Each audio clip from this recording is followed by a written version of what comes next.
We're on the eve of the centenary of Betty Mackinnon. It's not her birthday today. Her birthday's a few days further on into May, but we're having this specially today. Betty, you have achieved what none of us have yet. So how do you feel? Amazed. I never expected to get here. Never. I want to set the scene of other momentous occurrences in the year that Betty was born, 1922. Some are sad, some are funny, and some are just amazing. There was the passing of the bush poet Henry Lawson, Antarctic explorer Ernest Shackleton, and inventor Alexander Graham Bell. The plan for Sydney Harbour Bridge was finally approved. A big one, the Country Women's Association was formed in Australia, and I'm sure you're hearing about that. I was listening to a lady talking about things the other day, so 100 years old. Who liked Tarzan? Record-breaking swimmer Johnny Weissmuller prepared for Tarzan movies in 1922. Those movies weren't shown until the 1930s, but he started preparing in 1922. This one was very pertinent to what's happening today with Russia and Ukraine. The inaugural session of the Permanent Court of International Justice was held in The Hague. This was the predecessor of the International Court of Justice, which still has its seat in The Hague today and is the principal judicial organ for the United Nations. And we all hope that's where somebody called Putin ends up. Now, good one. The BBC, the British Broadcasting Company, began radio service in the United Kingdom. But the most important thing, apart from Betty being born, was Vegemite. And it was invented by an Australian entrepreneur called Fred Walker. So there we go, 100 years of Vegemite. Your three siblings, though, they didn't survive, did they? No. So two of them died of... Well, about 2 days. 2 days. One was born already dead, and the other two only lasted for about 2 days. And the third one was 6 months? Yes. So it's interesting that here she is 100 years later, and she wasn't expected to survive because of what the mother had experienced. And it was interesting when I was listening to this new president of the CWA, she said in the time of the World War I, as many babies died in Australia as men died on the battlefield. And I was quite stunned by that. And having talked to Betty about her three siblings passing away so quickly or even at birth, I thought that was really interesting. So this is a great survivor. Okay. A few months after you were born, you moved with the family to Coogee. Tell us about how your parents chose to be there and the houses that you lived in. Oh, well, we went there because my father's, one of his sisters' husband was killed during the war, and she had a block, well, he had bought a block of land at Coogee, and Dad knew he couldn't afford to keep it, so he bought it off her. Years later, he needed to get the other block, which was on the corner, to get his car in and out of the garage. And one of the, I can't remember which one it was, but one of the cooks from Melbourne, you know, the big shots, he owned the block of land. And when Dad rang him, he said, "Live there? No, mate, it's too damn quiet for me." so Dad got the block of land and built another house, got his garage in the back. And we stayed there until, after I was married. Dad built his own houses. Well, Dad had the two houses, yes. What he called the little house and the big house. They were two blocks together. Now, that was really interesting. So, at some stage during that, you went up to the Blue Mountains. Tell us about that. Well, that was for a couple of years because I had a bad chest. And I suppose in those days I didn't realise it was asthma, but it was. And when we got up there, I and the trees got together and we loved each other. I was fantastic and Mum was terrible. It didn't feel very good at all, so we could only stay for a couple of years. But in that 2 years, I really got a lot of good health out of it.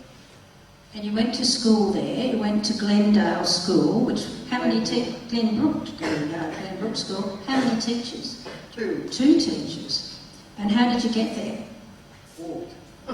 Why did you walk? Dad had a car. You said her dad always, as long as she could remember, her father always had a car.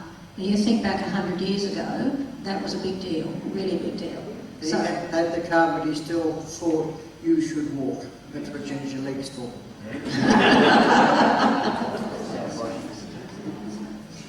The snakes, no, I was always snakes.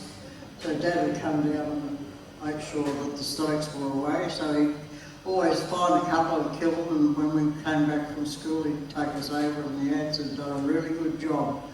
There wouldn't be too much of the snakes left in those days, but there were a lot. Okay.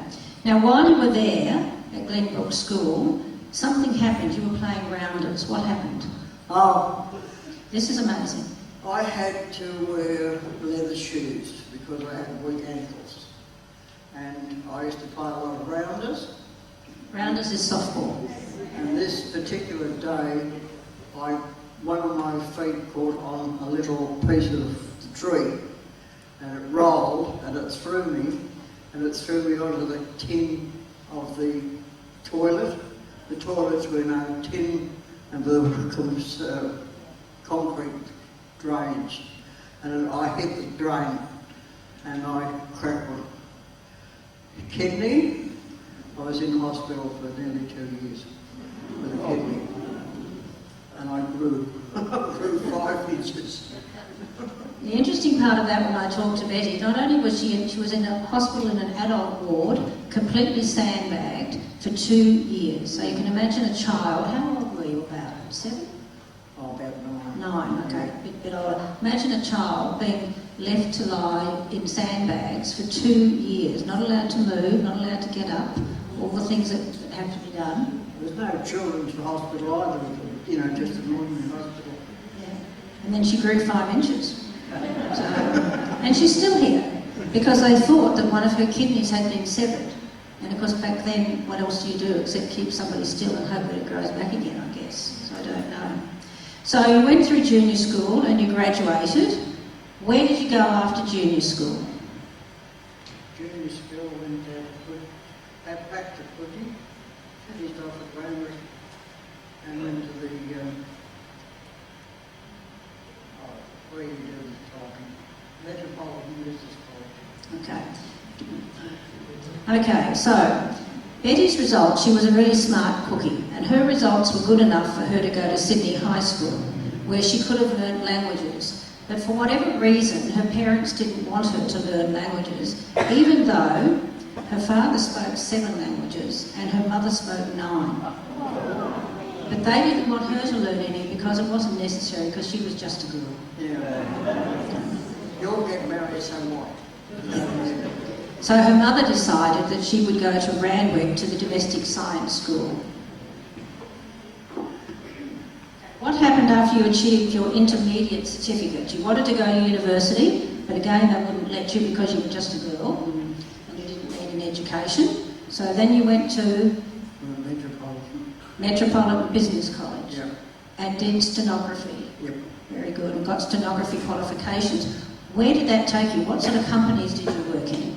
Insurance. There's a group of 10 insurance companies. I went into the biggest one to start with, and many years later, when the children were older and I went back to work, I went into one of their subsidiary ones, and they were both really good places to work. We had a wonderful time. And again, that's unusual because Betty worked, and I can remember when I was engaged, going to the bank to get a loan to buy a block of land, they wouldn't take into consideration my wage. Because you're just a woman, you're going to get married and have babies, and you're not allowed to work after you get married. Well, I wasn't going to do that, neither was she.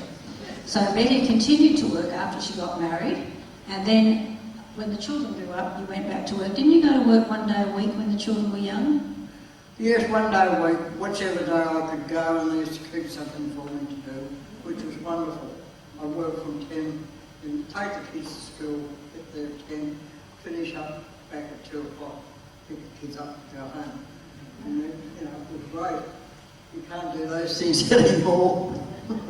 But again, that says to me how valued she was, because in those days they wouldn't have bothered to make that opportunity available.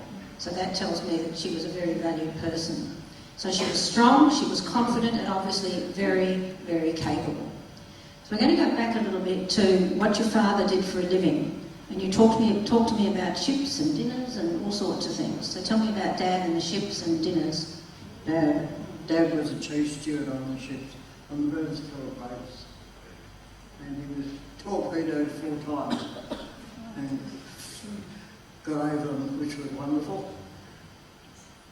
And why did you go to dinner on the boats? Sorry? Why did you go to dinner on the boats? Every time they came in, at the last night they were in, we were all invited, families were invited down and they had dinner with their various people until that night. Oh, that was nice. It was lovely. Mm. And it was where we first got Chinese girls. Oh, there you go. It's her fault, we've all got Chinese. And Dad was in the army? Yes. Yes. Twice. Twice. I don't know how he did it. He was in the First World War and then he got himself into the Second World War. When he was about 60 odd, he joined up again. Wow. And then he got himself torpedoed. Yeah, we'll talk about South Coast. South Coast, yeah. And that was because he was helping out a mate. And here's the boat here behind us. It was called the SS Iron Crown. Tell us how he came to help out that friend.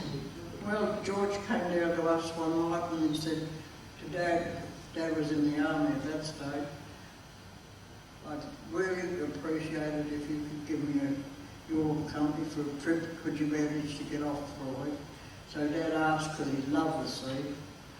And he did, and I put him on the ship, on the train rather to go to Newcastle. It was the last time I saw him. So it's really interesting. The SS Iron Crown was a World War II shipwreck and it was found recently off Australia. It was at the entrance to Port Phillip Bay and it was torpedoed. And only 5 people survived. And just like last week, there was a story about this. Yes. Last week, just amazing. The sad part was that Betty and her family were never officially advised of Dad's demise. They had to read about it in the paper. So that was very sad. But it's really very interesting that this naval freight ship was hit by a torpedo off the state of Victoria in 1942, killing 38 people. There were 5 survivors. The ship sank within 60 seconds of the attack, and they call it an event of national significance. But it was really interesting and coincidental that we were talking to her about this, and they found the wreckage. So really quite amazing. Now I want you to tell us about your dad and cars and joy flights. Tell me about the joy, or tell them about the joy flights. I thought this was fascinating. You all know what a tiger moth is, don't you? Well, my dad always had a car. We were very fortunate in that respect. In those days you had to have your car lights on at night because the batteries. And what else did you want? Well, tell us about the joy flights. Didn't you go flying with your dad? Oh yes, Dad loved flying. When he was in New Guinea, he used to always go flying with Ray Pereira. And when he got down to Sydney, he and I used to go out to Mascot. In those days it was a Chinese vegetable garden. And we'd get on one of these single aeroplanes and I'd sit on his lap and off we go. And So you can imagine a tiger moth, open, Dad, kid on the knee, and off we go. And nobody ever thought about putting a hat on me. By the time we got back, my hair was just knots. So my mother used to just get the scissors and rub them off. Now, Mum, she's still got hair, that's good. Mum was part Armenian, your grandmother being Armenian and the grandfather English, is that right? Mm-hmm. And she was born in Tehran. Did she have any funny little quirks?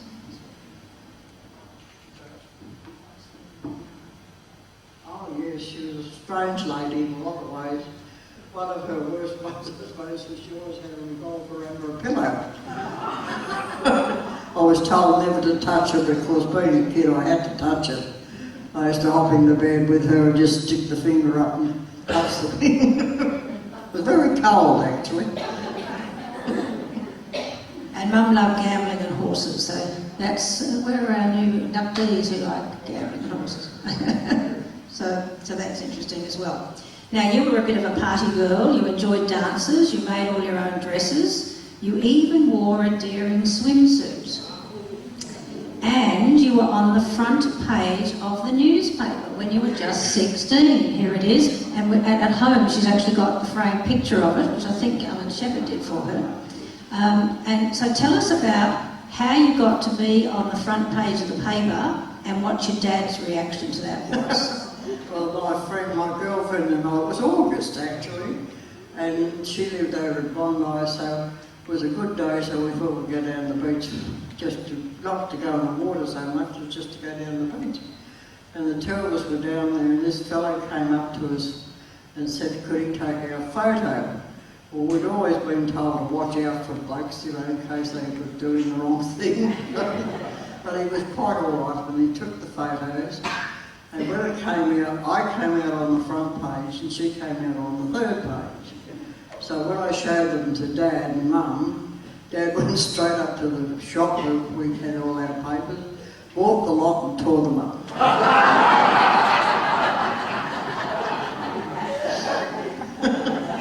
A friend of ours recently, Alan, he's here, he did a wonderful job. He found them in, I think it was Canberra, and he had it framed for me, which was wonderful. So that's very nice. Good. Okay, we're going to move on now. You became engaged, and then your eye took another fella. Tell us all about Ian and marrying Ian. Well, I was engaged to my girlfriend's brother, actually, and everything was going on nicely, and then Ian appeared. And he tells me straight out that he was going to marry me. There was no point in fiddling around because he found that he didn't think that Arthur was good enough for me. He didn't think. So he got into it, and finally he proved he was quite right. We got married, and we were married for nearly 70 years. We were married for 71 years. He only passed away recently at age 97. We have a photo. There they are there. Isn't she beautiful? Ooh. So that's really nice. Yeah. Now, we all know about Bob, but did you have any other children? Yes, I had a daughter, Lynn. Unfortunately, we lost her about 4 years ago to cancer, as usual. And she had 2 sons, and myself got 2 grandsons. But other than that, I've got no relatives, of course, because I was 8 years younger than my youngest cousin, so there's nobody left. Just me. So Betty's got 2 grandsons and now 2 great-grandsons. Yes. So that's really good. Now, your dad always had a car, a Buick. How did you learn to drive? Tell me what happened when you were about 12. Oh, Dad came to me one morning, Sunday morning. He said, would you like to come down to Kingsford with me? We get some petrol for the car. He always had a car. And I said, oh yeah, right. So I got my car and go down to Kingsford because I had to go for petrol. And when he got back, he opened my door and he started getting things out of the glove box. And he said, move over. So I moved over. But he said, no, move over a bit further. So I'm in the driver's seat. I'm 12 years old. He said, right, take me home. That's how you learn to drive when you're 12. I said, you want me to drive? He said, well, you've been watching me long enough, you should know how to do it. And that would have been 4 on the floor? That would have been 4 on the floor? Yeah, easy for a 12-year-old. You must have been so big too. So that was my first lesson. From then on, he wasn't interested. I'd done it, so that was it. But tell me, didn't he make My you... mother opened the gates when we got to home, saw me in the chair and said, my God, what's happened to your father? I said, nothing. I got out of the car, we had a which feet on? A step. I sat on that and I could not get up.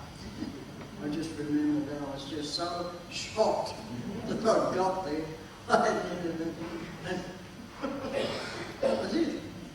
And then, tell me about having to change the tyre before you could go for your licence. Oh yeah, that was both Ian and Dad. They were both as bad as one another as far as cars were concerned. I had to learn how to change a tyre in the backyard before I was allowed to talk. And I had to do that. Now the interesting thing about that is Betty only relinquished her licence a few years ago, didn't she? You had to, so she went, how many of you can say that you drove for 70 years without any penalties? Pretty good record.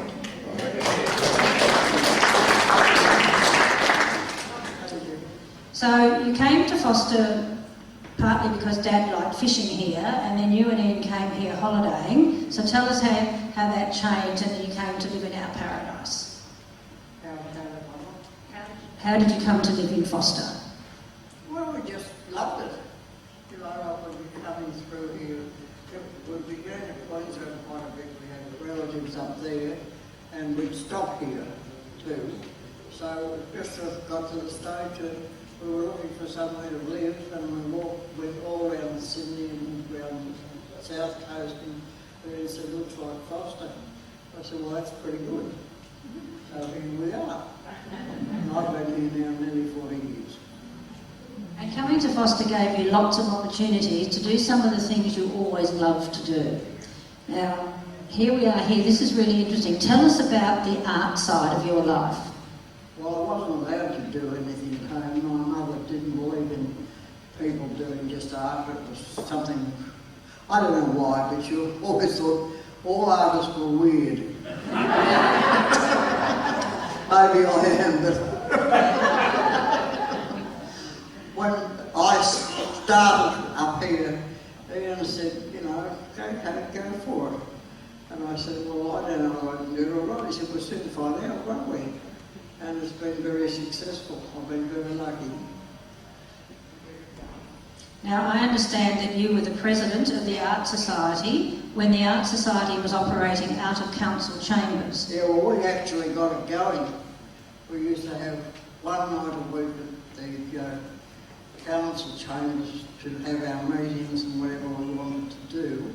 But we had nowhere to put anything. Everybody had to take things home and put them in garages and what have you. We never had enough stuff. So finally, I talked the council into giving us the room where we are now. And then they said, well, you can't have it on your own, so you've got to have someone with you. And they decided the Bridge Club was a good idea to start. And so they came to the other half. And we've had a very successful time. I think it's getting close to nearly 40 years we've been up there. And it's grown. We had nearly 200 members. We did everything. We used to go for bus trips. We do everything. We had to collect all our own money in those days. You wanted anything, you had to get out there and do it. And we had a very successful group of people that helped me. And there she is. She's going here very well nowadays. Finally, people have found us. They said they have people come in. We used to sit there for weekends and never see a soul. Now we've got people coming in and buying things, and it's wonderful. So if you've got any time, go and have a look, because we've got a very good exhibition up there at the moment. We've got over 300 paintings, and it's terrific. So Betty's still involved, and she was honoured with 2 awards for her very special services to art in the Great Lakes area in Taree, or now we would call it the Barrington Coast. And she got, in 2001, she received a Commonwealth Award to Senior Australians for service to the community. And in 2003, the Centenary of Federation Medal for service to art through the Great Lakes Art Society. So you have to do a lot to get those sorts of awards, so that was really good. But you were a very good artist, as I understand, that you exhibited in Australia, London, Paris and New York. Is that right? Yep. Wow. And then you also had some other skills and talents. Tell us what sports you did. Tennis. Tennis? What else? Golf. Golf? Not so good at golf. What was the tennis? Yeah. And what about tennis? Oh, the tennis bowling, I loved it. She was just a state champion, so she really did love it. We were the champions of the whole state in bowling. We played at White City. It was some years back, but it was really great. A lot of skills needed. You don't just pick it up and chuck it. And what about horse riding? Did you do horse riding too? Horse riding? Oh, riding, you know, I'm riding, but I have to find somebody's horse to ride it. Now, the other thing is that you were accomplished with as a pianist, which is obviously where Bob gets his talents. Every time I've gone around to their home, Bob's out in the back playing this magnificent organ. Sometimes I stand outside and listen before I knock on the door. Did he get his talents from you? Were you a good pianist? Was she a good pianist, Bob? She was very good. Very good, okay. Dressmaker? Clothes designer? She's just nodding here. Restoring and redecorating old houses? Anything else that you can... Is that enough? Didn't have much more time. Didn't have much more time, okay. Now, you and Ian travelled extensively. Were there any favourite places or journeys? Any favourite places for you and Ian? Love London. Absolutely thought it was something we never realised, believed could exist. Sorry. Yeah. Did you go to Europe? Yes, we did. Did you like Europe? Yes, I liked it very much, but I still prefer London. And did you ever visit Bob when he was an airline captain? Yep. What places did you visit him? Sorry? Where did you go to visit Bob? Oh, up to New Guinea. Uh-huh. He was up there for a long time. And my mother wouldn't go to New Guinea. I don't know why. My father did. He went there for many years. And for some silly reason, I used to have to lecture at school about New Guinea, and I'd never been there. But that didn't matter. So when I went there, I was really interested. And it's a lovely spot, it really is. Beautiful scenery. Did you go to Townsville or Cairns or any of those other places? Yeah, all of those. All of those. Okay, that's pretty good.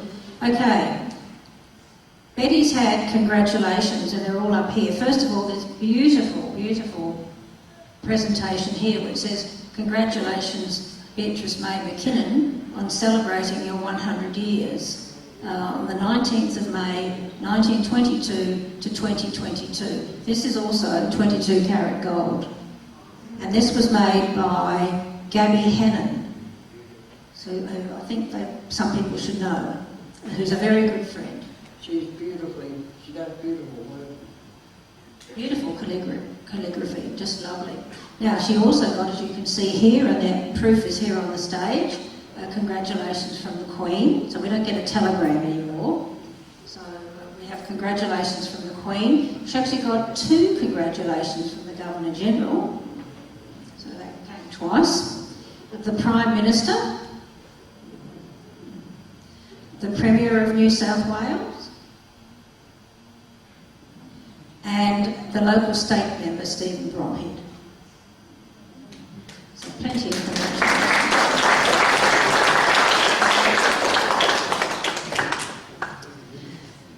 I also need to tell you that there's going to be a profile of Betty in the next edition of the Forster Fortnightly. That's the free newspaper that you can get, and it's the next edition to coincide with the 19th of May. So there'll be a whole profile and a lot more information than we're going through today. Because the lady came out and spent quite a bit of time interviewing you, didn't she? Yes, she did. Yeah. So Very that, nice lady. nice lady. So that's very good. I'm going to ask you the question that everybody will ask, and you may not be able to answer it. What's the secret of longevity? I wish I knew it. Even though we got to be about 86, that would be pretty good. And it just crept on from there. He ended up being 1 month off 97 when he passed away. And here's me, I'm still here. I don't know for how long. Thomas Edison once said, and I think Betty actually did this, if we did all the things we are really capable of doing, we would literally astound ourselves. Betty Mackinnon, you have astounded us.